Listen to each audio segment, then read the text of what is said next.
Ahora sí. Bueno, último tema del cuarto evangelio que vamos a tocar nosotros. Lo habíamos empezado el otro día. El tema de la autoría apostólica de este escrito.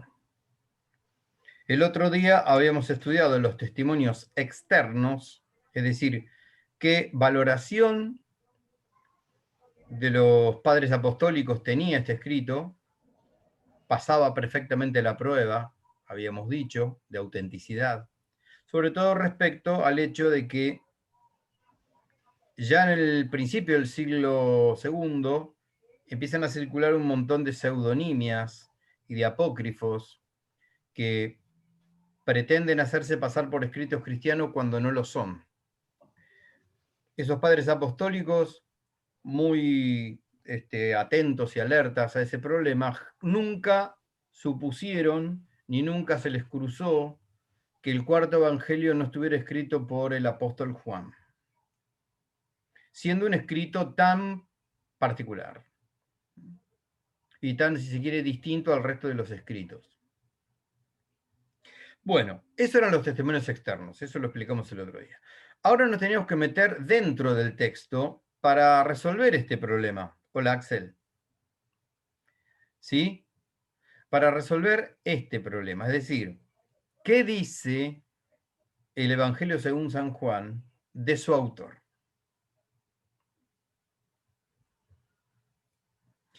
Bueno, el cuarto Evangelio se presenta como la obra del discípulo al que amaba Jesús. Esa es toda la referencia que nos da.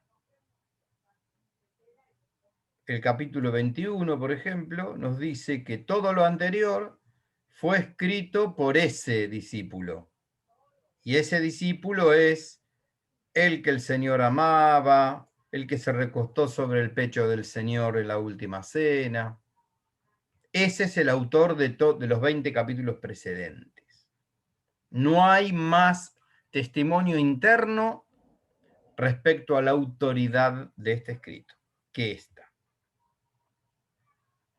Puntualmente ustedes eso lo tienen en 21-24 y en 21-20 también. Perdón, 21-20 y 21-24. Vamos a lanzarnos hoy a investigar desde dentro del cuarto evangelio quién puede llegar a ser ese discípulo al que el Señor amaba. Vamos a dar primero, vamos a hacer realmente teología, desde el punto de vista científico. Vamos a partir de 5 premisas positivas. Ustedes sabrán que la teología tiene una parte positiva y una parte especulativa. La parte positiva, desde el punto de vista científico, son las premisas, los puntos de partida, los principios de los cuales se parte para empezar en base a ellos, razonar. Después vamos a dar aproximadamente 4 puntos de especulación en base a los datos que larguen esas 5 premisas. Los que fueron alumnos míos de lógica en primer año podríamos repasarlo así. Va a haber 5 puntos de partida, 5 premisas y 4 premisas menores, si se quiere, en donde vamos a empezar a trabajar con esos datos para llegar a una conclusión. Y la conclusión esperaremos que nos diga quién fue el autor del cuarto evangelio. Ya que no se manifiesta directamente, no dice yo fulanito de tal, hijo de fulano, soy el que escribió todo esto. Eso no está. Bueno, vamos a las 5 premisas, que van a partir del dato positivo. El dato positivo es lo que la escritura nos dice en teología. Los otros días, paréntesis, hace cosa de unas cuantas semanas, yo les di una obra, o les di el link de una obra, de Enrique Pardo Fuster, que son los fundamentos bíblicos de la teología católica. Es una obra inmensa. Bueno, eso es todo dato positivo, ¿ven? Son todas premisas. Es decir, ¿cuál es el punto de partida de la especulación teológica? Y la palabra de Dios. Antes que eso no hay nada. Nada. La inteligencia adhiere a eso por fe en este caso, no por evidencia. Eso lo trata muy bien Santo Tomás en el primer artículo de la Suma. Es decir, la filosofía es ciencia. Perdón, de la teología es ciencia. Y dice que sí, pero que no tiene evidencia de los principios, sino que tiene fe en los principios. Fe en la ciencia de los bienaventurados, dice Santo Tomás. Bueno, vamos a volver acá. Vamos a esos 5 principios que están sacados del cuarto evangelio. Así que todas las citas numéricas que yo dé tienen primero una J y una N, son de Juan. ¿Sí? Perfecto. Primera. Dice esto, el discípulo que amaba a Jesús estaba en la última cena, colocado muy cerca de nuestro Señor. Vamos a leer, por favor, 13:23.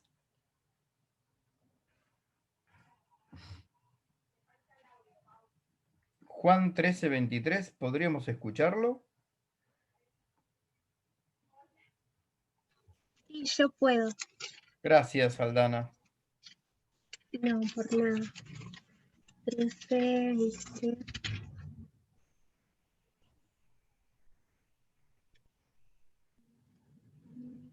Uno de sus discípulos, el que Jesús amaba, estaba a la mesa al lado de Jesús.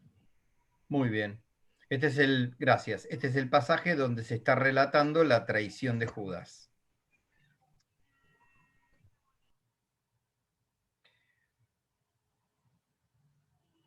Segundo. De los 5 vamos al segundo. Cristo crucificado le da por madre a su propia madre, a este discípulo que él amaba, le da por madre a su propia madre. Vamos por favor a 19:26.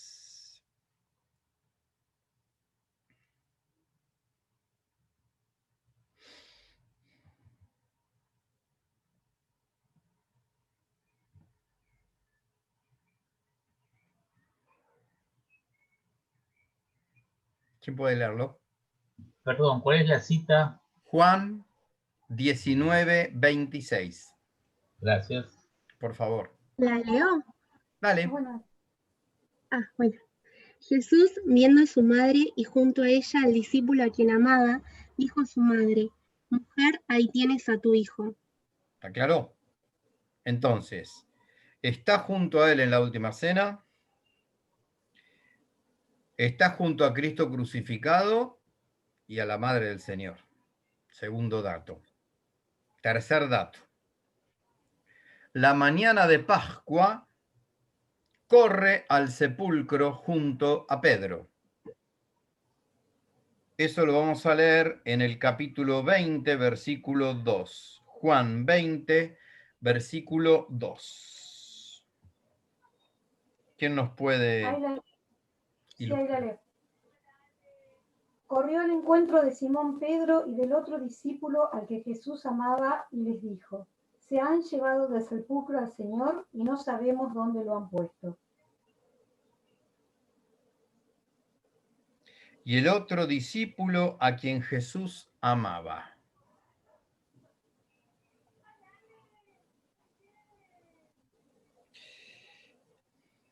Fíjense ustedes, si uno lee, por ejemplo, este pasaje, este último pasaje, el contexto inmediato, Juan, o quien sea el autor, nombra a todas las personas por su nombre, permanentemente. Versículo 1, María Magdalena. Versículo 2, Simón Pedro. Jesús. Versículo 3, Pedro. Versículo 6, Simón Pedro. Versículo 11, María. Versículo 11, sí, María, ya lo dije. Ahora, a este no lo nombra. El discípulo que el Señor amaba, con una característica, no le dice cómo se llama, no importa, ahora después lo vamos a seguir. Adviertan esto, ¿eh? ¿Sí? Bien, esta era la tercera, ¿no? Bien. Cuarto dato positivo, cuarta premisa. Mientras pesca al borde del Tiberíades, es el primero en reconocer a Cristo resucitado, es decir, este que el Señor amaba, mientras está pescando al borde del lago, es el primero que reconoce a Cristo resucitado. Eso lo vemos en 21:7. El que lo encuentra, lo lee para todos.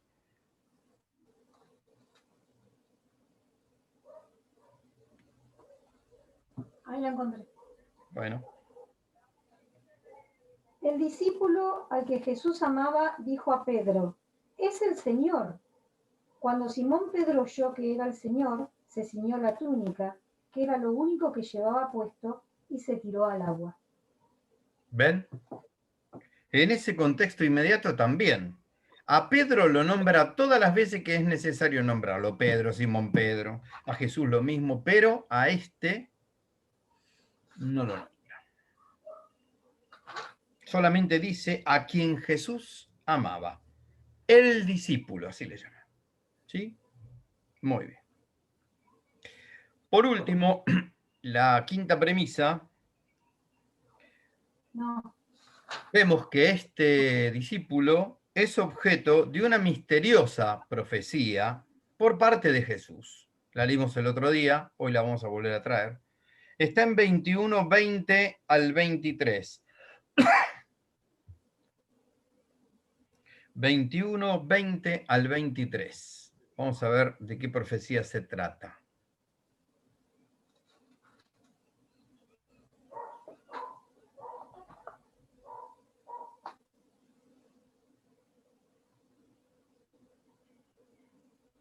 ¿El que pueda leerlo? ¿Lo leo?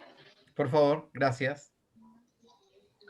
Pedro, volviéndose, vio que lo seguía el discípulo al que Jesús amaba. El mismo que durante la cena se había reclinado sobre Jesús y le había preguntado, Señor, ¿quién es el que te va a entregar? Cuando Pedro lo vio, preguntó a Jesús, Señor, ¿y qué será de este? Jesús le respondió, si yo quiero que él quede hasta mi venida, ¿qué te importa? Tú sígueme. Entonces se divulgó entre los hermanos el rumor de que aquel discípulo no moriría. Pero Jesús no había dicho a Pedro, él no morirá, sino, si yo quiero que él quede hasta mi venida, ¿qué te importa? Muy bien. Gracias, hermana. Este pasaje lo habíamos leído la semana pasada. Nos va a merecer un par de comentarios. Bueno, primero, esto que estamos diciendo. Otra vez aparece el discípulo al que el Señor amaba. Se hace la referencia que también es el que durante la última cena estaba recostado sobre el pecho del Señor y le hace esa pregunta. Y perfecto. Bueno. Ahora, por otro lado, este es el capítulo 21. Nosotros habíamos visto el otro día, tratando otro problema literario, el tema de las interpolaciones y las adiciones, que muy probablemente este último capítulo 21 del cuarto evangelio ya tenga otra mano redaccional que no sea la de Juan. Es más, probablemente puede ser que incluso al agregado de este capítulo 21 ya el apóstol estuviera fallecido. Porque esta aclaración abre la posibilidad de que no se confrontara esa pregunta, mejor dicho, esa respuesta que le da Jesús a Pedro respecto a Juan, al que escribió esto, si éste ya estuviera fallecido, porque le dice, si me place que él se quede hasta mi vuelta, ¿qué te importa a ti? Tú sígueme.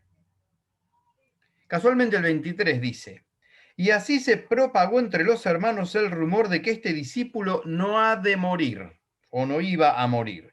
Sin embargo, Jesús no le había dicho que él no debe morir, sino, si me place que él se quede hasta mi vuelta, ¿qué te importa a ti? Lo cual es probable que esto sea una aclaración ante un posible reciente fallecimiento del apóstol, que además generara una mano redaccional directa de algún discípulo suyo, de Juan, que estuviera completando esto con algún milagro más. ¿Me explico?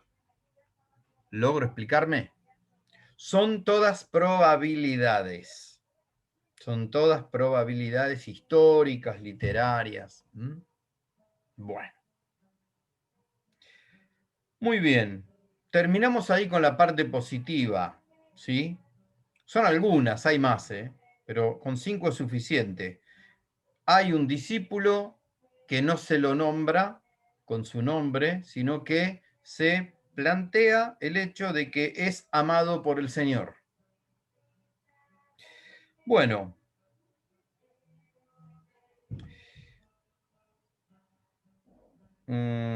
Otro dato que lo voy a dejar. Bien, vamos a ver entonces, vamos a especular sobre esto. Yo dije que iba a ofrecer 4 especulaciones. Bueno, primero, evidentemente, este discípulo forma parte de los 12. ¿Sí? Está en la última cena.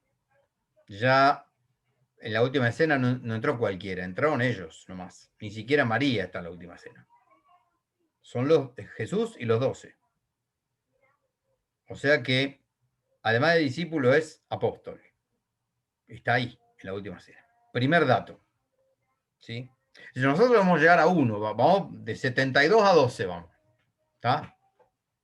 Bueno. Segundo, pertenecía al grupo de los 3 apóstoles privilegiados. Perdón, Sí. perdón. Me perdí, ¿por qué 72? Espera un poquito porque tengo que cerrar una ventana que me está entrando mucho ruido. Ya vengo, no se vaya. Dale.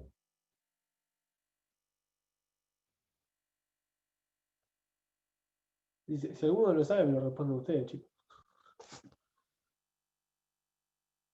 ¿Qué, Nico? Ah, bueno. Del 72 a 12 me quedé perdido. 72 a 1, quiero decir. Jesús cuando envía 72, cuando envía de 2 en 2, ¿sí? Claro. Numéricamente Jesús tiene más o menos ese número de discípulos, pero no todo el que lo siga a Jesús es discípulo. No todo discípulo va a ser apóstol. Desmutié, ¿no? Sí. Está dentro de los 12. ¿Sí, Nico? Sí, sí. ¿Me explico? Claro. Sí. Bueno, ahora lo que vamos a ver en la segunda reflexión es que no solamente está dentro de los 12, sino que dentro de esos 12 Jesús tenía 3 de su predilección, que los elegía para momentos muy puntuales, muy, muy importantes. ¿Sí? Y ahí vamos a recorrer alguna cita más. Estos 3 apóstoles que lo acompañan a Jesús están. Vamos a buscar uno que busque Marcos 5, 37. Marcos 5, 37. Otro que busque Marcos 9, 2. Yo tengo 5:37. Ok, tenelo. El otro que busque 9, 2. Y otro, por favor, que busque Marcos 14, 33.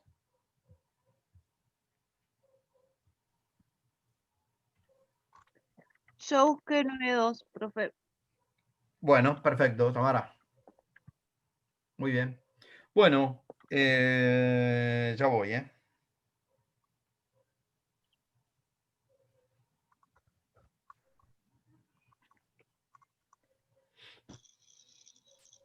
Profesor, ¿dijiste el último Marcos 14:33? Sí.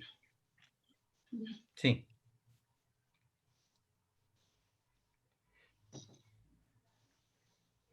Bueno, vamos. Escuchamos 5:37. Jesús Bueno, y el 37 es, y no permitió que nadie le acompañara a no ser Pedro, Santiago y Juan, el hermano de Santiago.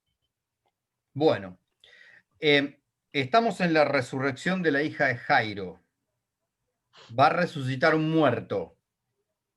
No permitió que nadie lo siguiera excepto esos tres. Pedro y los dos hijos de Zebedeo, Santiago y Juan. Acá sí se lo nombra Juan porque estamos en Marcos. Bien, ahí No. tiene cierta preferencia. Ok, vamos a 9.2, por favor.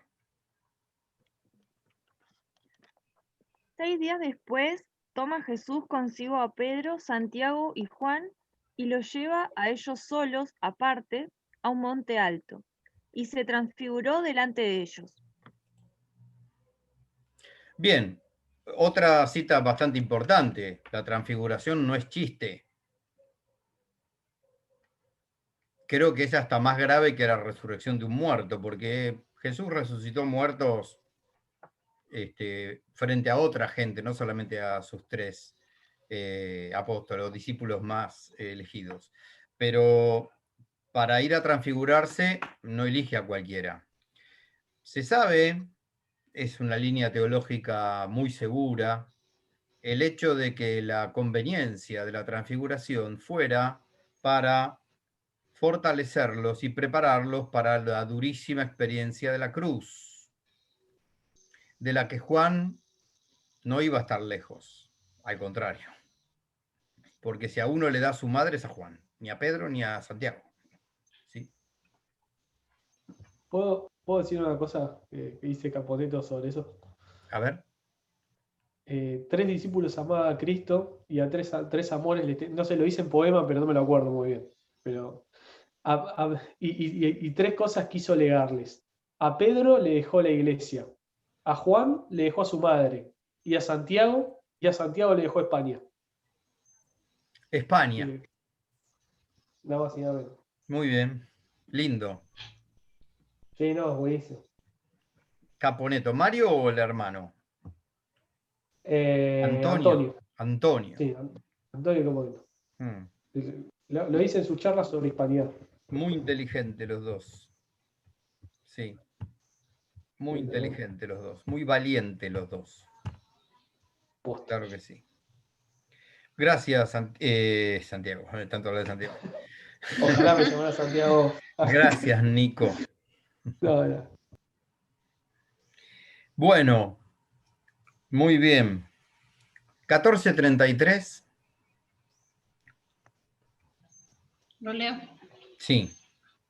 Después llevó con él a Pedro, Santiago y Juan y comenzó a sentir temor y a angustiarse. Está en Getsemaní. Ya entra en la pasión, ya está en la pasión, ya es su pasión. La empieza a sufrir espiritualmente. ¿Y cómo?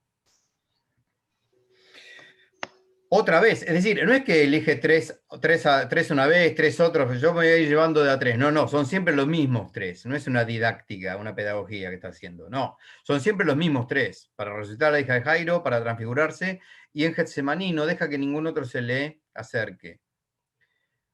Pedro, Santiago y Juan. Pedro y los hijos de Zebedeo. Muy bien. Vamos hasta ahí.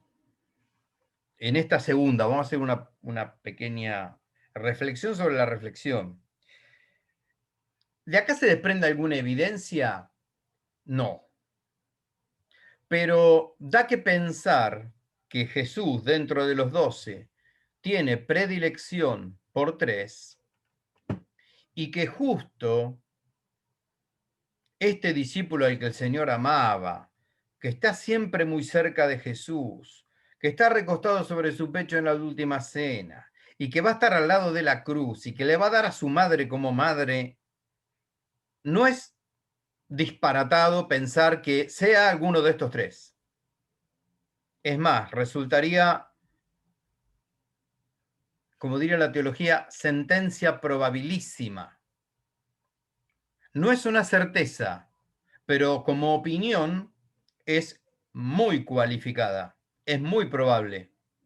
Cuando estudiamos los grados de verdad, teológico-filosófica, tenemos la certeza y la sentencia o la opinión. En teología se habla más de sentencia. La sentencia tiene una gama de grises, puede ser remotísima, improbabilísima, remota, probable, probable, muy probable o probabilísima. Que fuera Juan, de acuerdo a este texto que estamos, estas 3 últimas citas de Marcos que estamos analizando, que Juan fuera uno de esos 3, perdón, que uno de esos 3 fuera el discípulo al que el Señor amaba, eso quise decir. Porque Juan es uno de los 3, eso dice Marcos. Pero que el discípulo que el Señor amaba fuera uno de esos 3 es muy probable. Muy probable.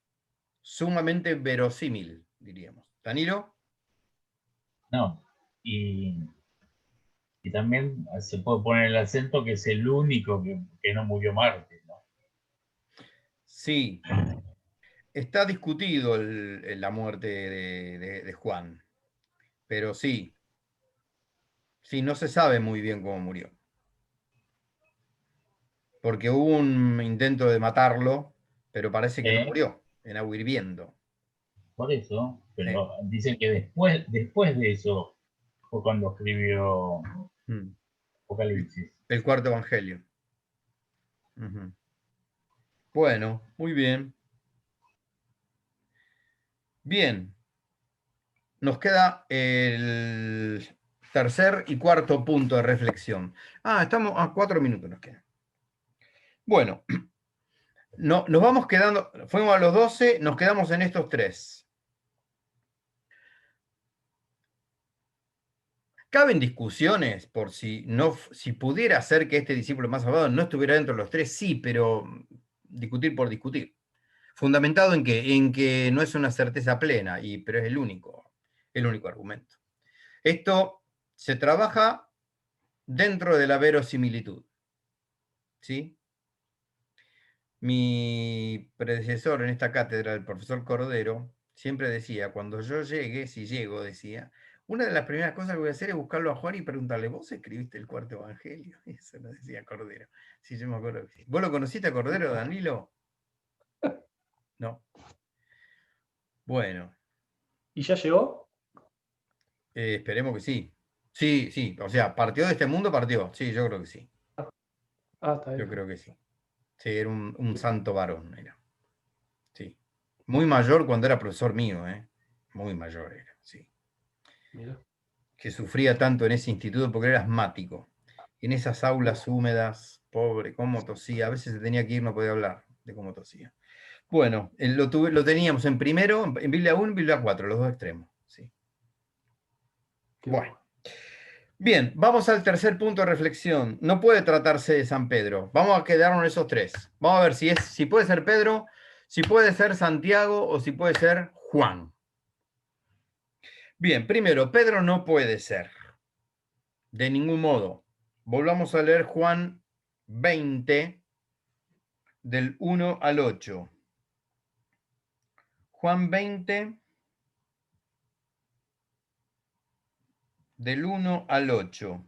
¿Alguien lo tiene por ahí? Vamos a ver por qué. El mismo Evangelio nos demuestra que no puede ser nunca Pedro, el discípulo al que el Señor amaba. Podría ser, ¿no? Que uno dijera, pero ahí era Pedro, le iba a dar nada menos que la iglesia. Que fuera el más amado. Sería lo más lógico, ¿no? Pero... Yo lo tengo. Dale. En el primer día de la semana va María Magdalena de madrugada al sepulcro cuando todavía estaba oscuro y ve la piedra quitada del sepulcro. Echa a correr y llega donde Simón Pedro y donde el otro discípulo a quien Jesús quería y les dice, se han llevado del sepulcro al Señor y no sabemos dónde lo han puesto. En otra traducción dice a que Jesús amaba. Sí. Salieron Pedro y el otro discípulo y se encaminaron al sepulcro. Corrían los dos juntos, pero el otro discípulo corrió por delante más rápido que Pedro y llegó primero al sepulcro. Se inclinó y vio las vendas en el suelo, pero no entró. Llega también Simón Pedro siguiéndole, entra en el sepulcro y ve las vendas en el suelo, y el sudario que cubrió su cabeza, no junto a las vendas, sino plegado en un lugar aparte. Entonces entró también el otro discípulo, el que había llegado el primero al sepulcro, vio y creyó. pues hasta entonces no habían comprendido que según la Escritura Jesús debía resucitar de entre los muertos. Los discípulos entonces volvieron a casa. Bien. ¿Ya? Sí, Ya voy por el 10, ¿eh? está bien, perfecto. Me entretuve. ¿Volvemos a subir? ¿Bajamos y volvemos a subir? ¿Sí? Muy bien, los espero.